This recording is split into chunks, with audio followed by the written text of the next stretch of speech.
Hi everyone, I'm Amy and I'm from Tales from the Heart. Thank you for joining me for another lockdown storytelling video on this Folklore Thursday. As you can see by the fact that we are in my office in Hartford, that it's my turn to tell a story this week. What I've got for you today is a story that is a Roman myth. It's part of a collection of tales that I researched and told at a Roman festival last year. I actually went to this festival dressed as an Iron Age Celt purely because I don't have a Roman costume. Along with the Iron Age stories that I have, it was important to learn some Roman myths as well. This is probably my favourite one because it is about the goddess Minerva. Minerva was the goddess of war, she was the goddess of the arts, she was the goddess of handicrafts, so weaving, things you can do with your hands and such likes. She was also the goddess of wisdom, so she championed learning and science and medicine as well. Ovid, who wrote Metamorphosis, called her the goddess of 1,000 works. She was like the jack of all trades. She was very powerful indeed. She was the daughter of Jupiter, who was the ruler of all the gods, so he was very powerful, and even her mother was even called Wisdom. She was that smart. In Greek, her name was Metis. I'm not actually sure what her name is in the Roman myths, sorry. She was actually born in a very weird way. Minerva was born fully grown, wearing armour and carrying weaponry, straight from her father Jupiter's head. Minerva actually became Jupiter's favourite child. If he had to pick one, she would have been his favourite because she really did him so proud with all that she achieved. Before I crack on with the story I'm going to tell you today, I just wanted to talk about the charity that Andy and I are supporting through Tales from the Heart, and that is the Trussell Trust. It is a UK-based food bank charity. There's a link somewhere above me at the moment, which will tell you a little bit more about them and what they do. But basically, they offer fantastic support to families who are struggling to put food on the table. They were working flat out even before the pandemic happened. You probably saw the baskets at donation points in the supermarkets where you can leave, various non-perishable foods and hygiene and sanitary and cleaning items in there as you go for your weekly shop. But obviously, due to the effects of COVID-19 that we've seen, as more and more people are facing hard times and unemployment, Trussell Trust need our help more than ever to do the important work that they do. It's not just about handing out food parcels, it's all about giving advice to people who need it, signposting them to other organisations that can help them. It's also just a friendly face, having a chat over a cup of tea and a biscuit, which, when you're feeling really low about yourself and your situation, even that is such a great help. If you appreciate the content that we provide, rather than sort of compensating us for that, this is why we ask to leave a donation to them instead, if you can. There is a link below this video for you to do that. If times are hard for yourself and you are experiencing hardship at the moment, that's okay. You're not obliged to donate, but what I would ask instead is for you to forward the link on to others and to share this video to give it a wider audience and enable others to donate. So this story about the goddess Minerva is called The Greatest Gift. Hope you're sitting comfortably. I'll begin. A long, long time ago, in ancient times, each town, each village had a deity, so a god or a goddess, who would watch over them, rule over them, would see that their crops grew well in harvest time, would see that the weather was good, would see that the people were safe during invasions and battles. It's a real honor to have a god or a goddess rule over you. It was something that people really wanted. Now, the god Neptune, the lord of the sea, he was incredibly powerful. Neptune ruled over lots of different towns and villages, and he was always looking for more to come by. For you see, he loved the attention. He loved the way that the humans would build temples and statues to worship him. He loved the gifts that they would leave for him. You see, for it was tradition to leave gifts for the gods so that they would do nice things for you and keep watch over you and keep you safe. So people would leave weapons, they would leave jewels, they would leave money, they would leave their favourite food there for them. So Neptune was very eager to have as many towns and villages and cities as he could. So, you know, the more towns and cities he had, the more presents he could get. And he set his sights on this coastal town that had not yet been claimed by a god or a goddess. But he found that when he got there, standing in this town was his niece, Minerva, the goddess of wisdom. She said, "Hold it right there, uncle. You may not lay claim to this town, for I already have. I shall be their new deity." "What? But you can't be, because I laid claim to it first," Neptune said. "No, you didn't. How could you possibly have done that? For here I am, and I was here before you," Minerva said. Neptune began to get very, very cross indeed. The seas became rougher, making the boats toss about it. As clouds began to darken, and a storm was beginning, and it began to rain.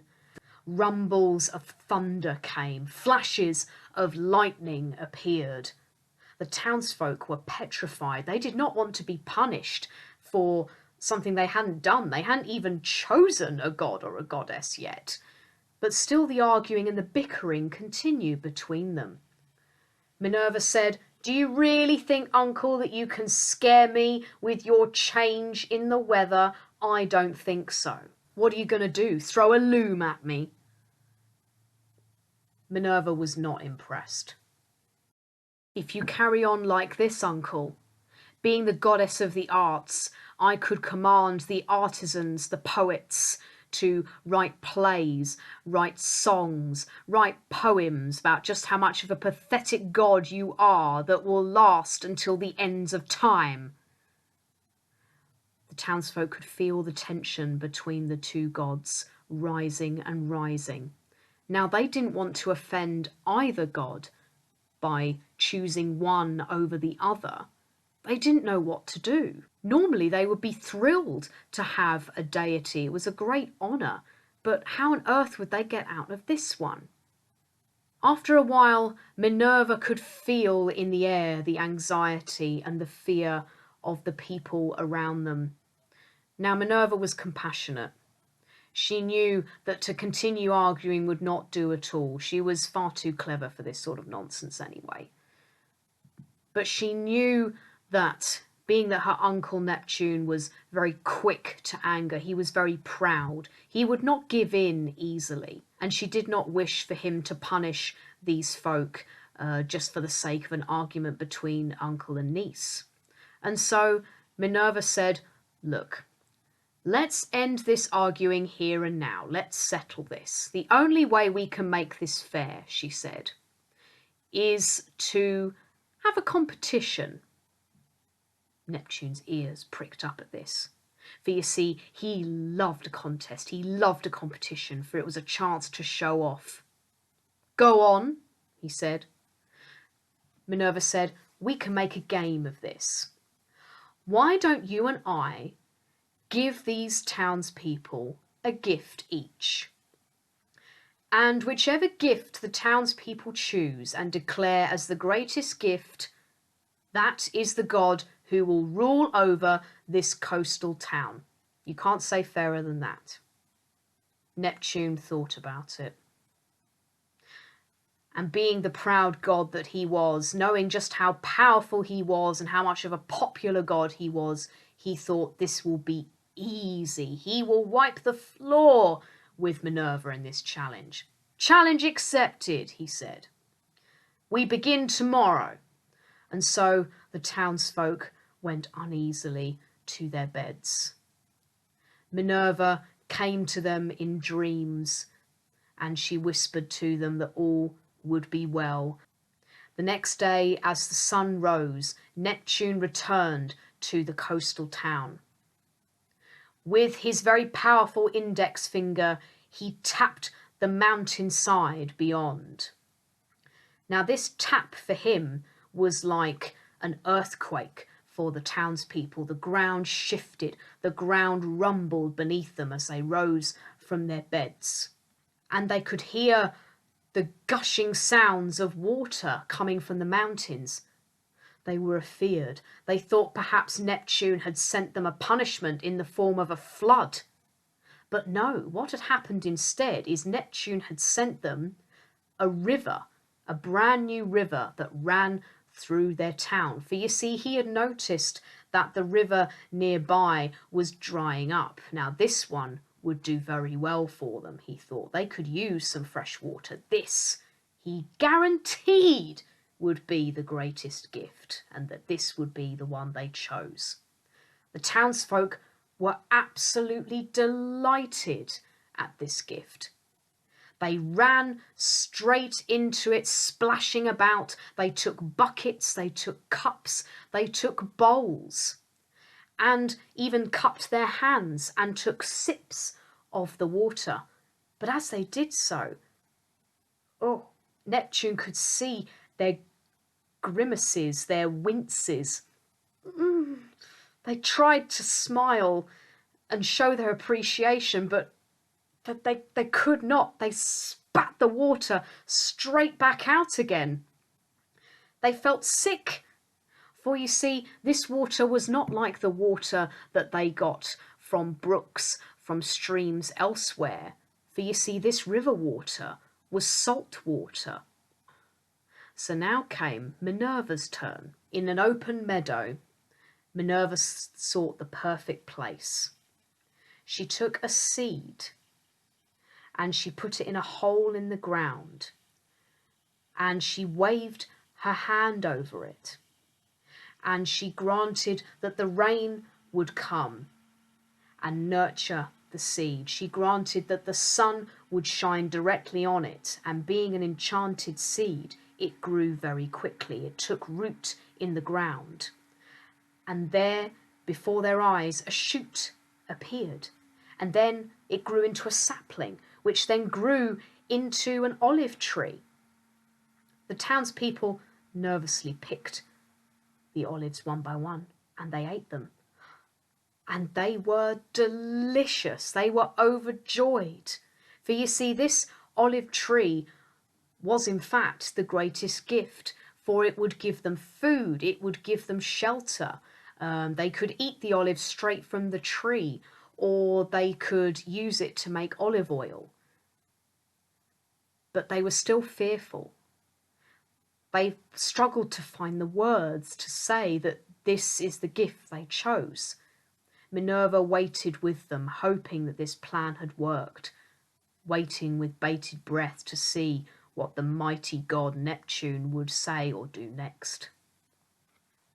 He stood there with his arms folded, looking at his failed gift of his salty river, looked at the townspeople enjoying the olive tree, and do you know what he did then?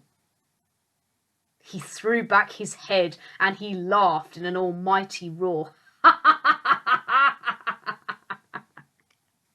My niece, he said, yours by far is the better gift than mine. By rights, this town is yours.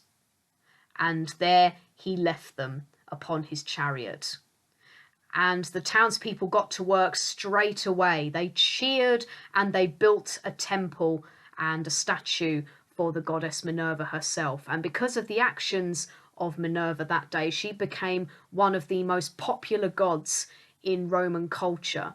She even had a festival, a celebration held for her each year called Quinquatria, and artists would make performances all throughout that week. They would even have gladiators fight towards the end of the festival. To this day, you can still find statues of Minerva everywhere. She was incredibly well loved by the Romans. You can see her in schools, in universities, even as the worship of the gods and goddesses died out due to Christianity.